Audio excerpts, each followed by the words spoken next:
The unfinished emotional loop, if you're still thinking about that person, you probably believe it means something about them, about how rare they were, about how deep the connection felt, about how difficult it is to replace what you once experienced. But the truth is quieter, deeper, and far more important. You are not thinking about them because they were extraordinary. You are thinking about them because something never finished. The human mind does not obsess over people. It obsesses over unresolved emotional experiences, moments that ended without clarity, connections that activated hope but never offered safety, stories that stopped without an ending.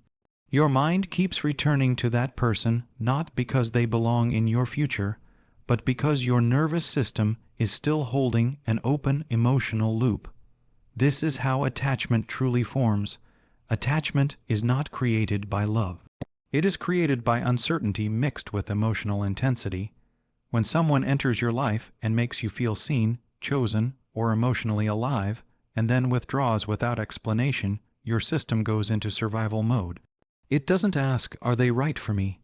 It asks, "What just happened?" And until that question feels answered, your mind will keep replaying the memory. That's why you think about them when you're quiet. That's why they appear when you're tired, lonely, or emotionally open. That's why even after time has passed, the thought still stings, not because you want them back, but because your system never got to rest. Closure is not a conversation.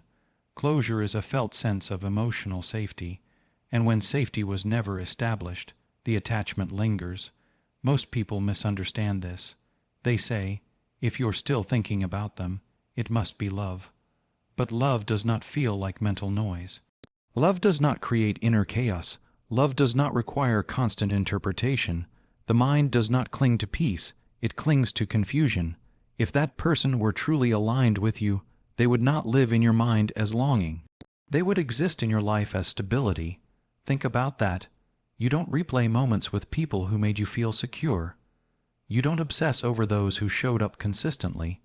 You don't analyze someone who gave you clarity. You replay the ones who left you guessing, and that's not romance. That's a nervous system asking for regulation. Sometimes the person you can't stop thinking about didn't come to love you. They came to activate something unresolved inside you. Maybe they mirrored a childhood wound. Maybe they gave you attention in a way you never received before. Maybe they represented safety, excitement, or validation you had been missing. So when they left or changed or pulled away, it didn't just feel like losing them. It felt like losing access to a feeling you had been craving, and that's what hurts. You're not grieving the person.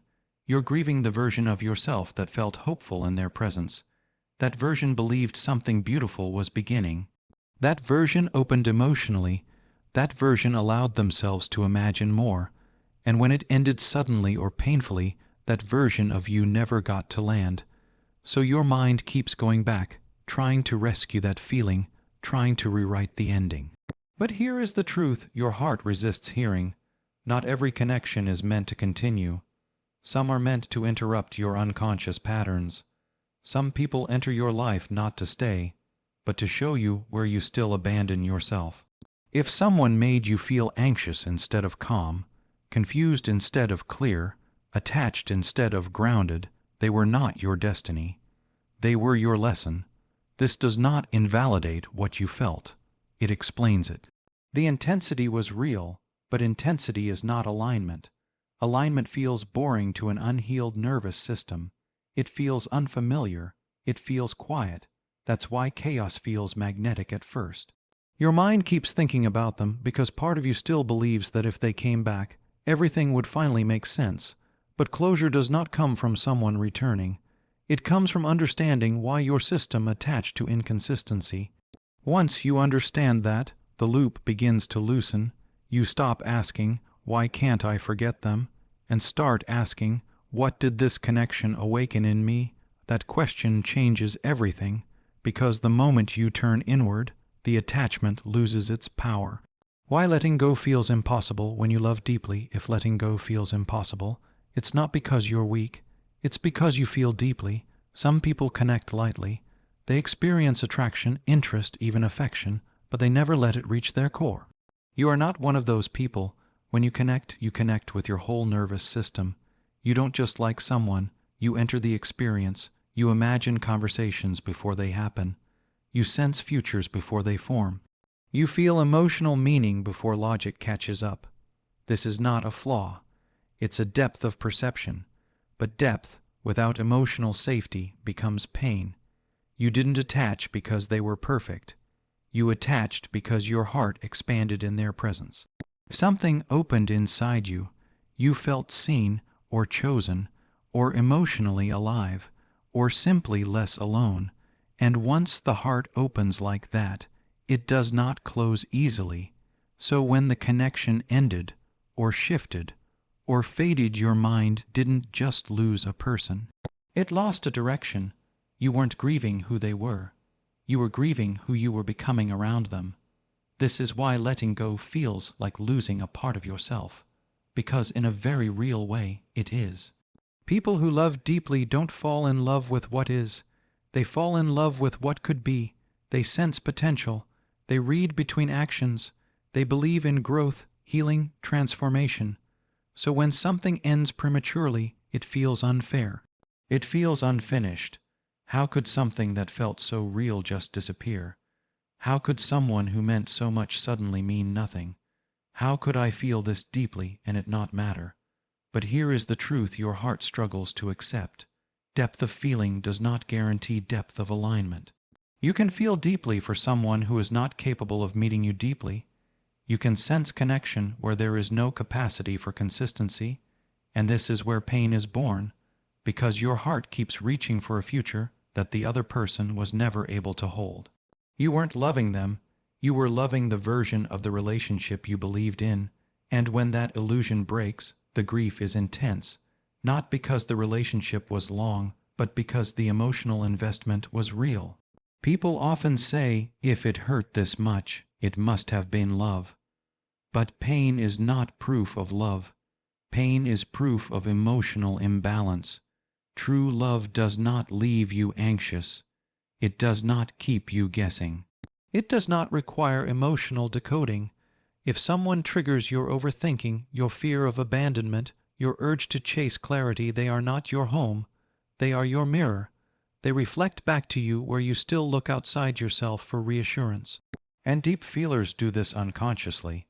You give meaning before receiving safety. You invest emotionally before consistency is proven. You bond through intensity instead of trust. This doesn't mean you're wrong. It means you learned love through emotion, not stability. Often, this pattern begins early. If love in your life was inconsistent, sometimes warm, sometimes distant, your nervous system learned to equate love with longing. So when someone activates longing, your body recognizes it as familiar, not healthy, familiar, and familiarity feels like truth. That's why you struggle to let go even when your mind knows better. Your mind sees the red flags.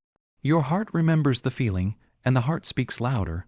This is why time alone doesn't heal this kind of attachment. Distraction doesn't dissolve it. Logic doesn't override it, because the attachment is not cognitive. It's somatic, it lives in the body, you feel it in quiet moments, in late nights, in emotional vulnerability. You don't miss them when you're busy, you miss them when your guard is down, because that's when unmet needs surface. But here is the shift that changes everything. You don't need to stop feeling deeply. You need to stop attaching deeply to people who cannot meet you there. Depth must be matched with safety. Otherwise, it becomes self-abandonment. You were never meant to shrink your heart. You were meant to protect it with discernment. The goal is not to stop loving deeply. The goal is to love deeply without losing yourself. And this only happens when you understand this truth. Someone who is meant for you will not activate your fear of being left. They will not leave you emotionally guessing. They will not make you question your worth. They will feel calm, not chaotic, clear, not confusing, grounded, not consuming. At first, that kind of love may feel unfamiliar, even boring, because your nervous system has been trained on intensity. But intensity is not intimacy. Intensity is often anxiety in disguise, and the moment you begin to recognize this, the attachment starts to loosen, not because you forced it, but because your awareness outgrew it. You don't let go because you stopped caring. You let go because you finally understand why holding on was hurting you, and once that understanding lands in the body, release becomes natural. Choosing yourself is the moment the attachment breaks. There comes a moment, quiet, almost unnoticeable, when you realize this was never about them. It was about you learning how to return to yourself. Up until now, your energy has been moving outward, toward memories, toward imagined conversations, toward a version of the past that no longer exists. That's why it feels draining, because your life force has been feeding something that cannot give back. Healing does not begin when you stop thinking about them.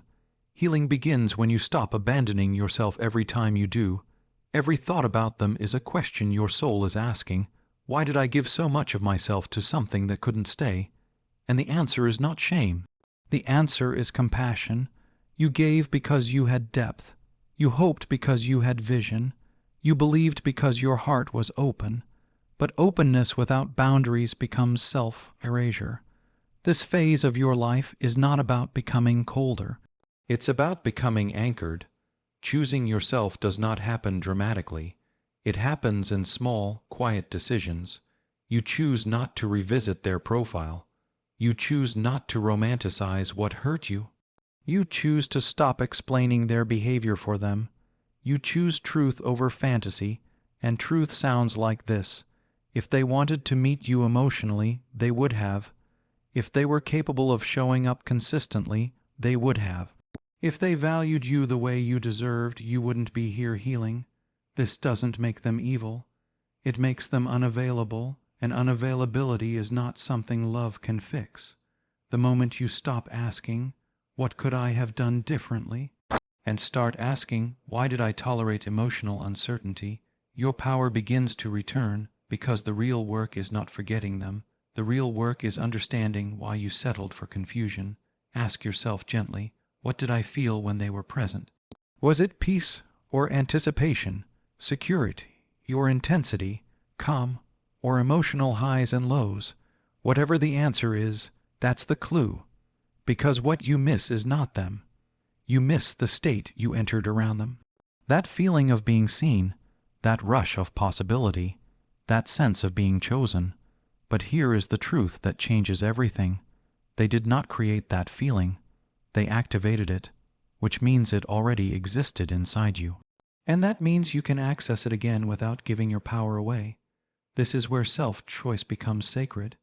You begin to pour into your own life, your routines, your goals, your inner world, not to distract yourself, but to rebuild your sense of identity outside of longing. You stop waiting to be chosen and start choosing yourself daily. And slowly, something shifts. The thoughts become less emotional. The memories lose their charge. The name stops triggering a reaction. Not because you forced detachment, but because your nervous system finally feels safe again. Safety is what ends attachment, not time, not logic, not replacement. Safety. When you stop chasing emotional consistency from unavailable people, your body relaxes. When you stop romanticizing breadcrumbs, your heart steadies. When you stop confusing longing with love, your clarity sharpens. One day, you'll notice you haven't thought about them all morning, then all day, then all week, and it won't feel like loss. It will feel like neutrality. That's how release actually happens, quietly, naturally, without effort. You won't feel victorious. You'll feel grounded, and that grounded feeling will attract something different.